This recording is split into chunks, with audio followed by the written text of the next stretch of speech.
এসেছে এবং একেবারে নতুন জিনিস। এই সাম্রাজ্য টিকে রাখতে নবাবরা বহুবার এসেছেন এই অঞ্চলে।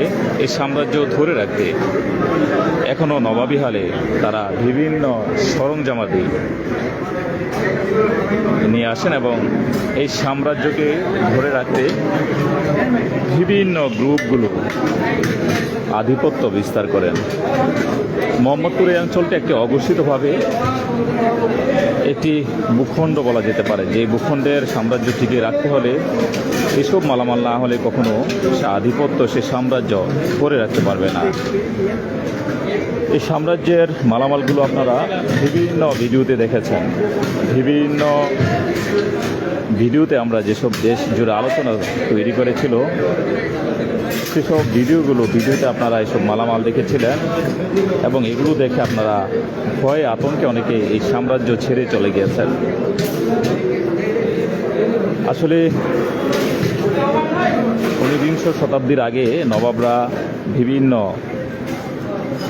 এলাকা দখল করার জন্য তারা যুদ্ধে লিপ্ত হতো। যেসব মালামালগুলো, যেসব সরঞ্জামাদি সেই যুদ্ধে তারা ব্যবহার করত, তার চেয়েও অত্যাধুনিক এসব সরঞ্জামাদি মোহাম্মদপুরের এই ভূখণ্ডে সেগুলো একেবারেই সচরাচর পাওয়া যায়।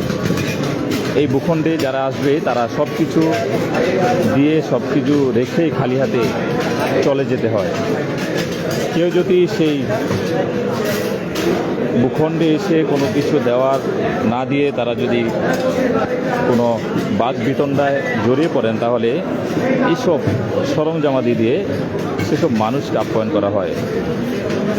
এই সাম্রাজ্যে অতিথি আসবে, তারা অতিথি এসে তাদের যত মালামাল আছে, তাদের যত কিছু আছে, পকেটে টাকা পয়সা, মোবাইল ফোন, সব কিছু তারা এই সাম্রাজ্যে দিয়ে যেতে হবে।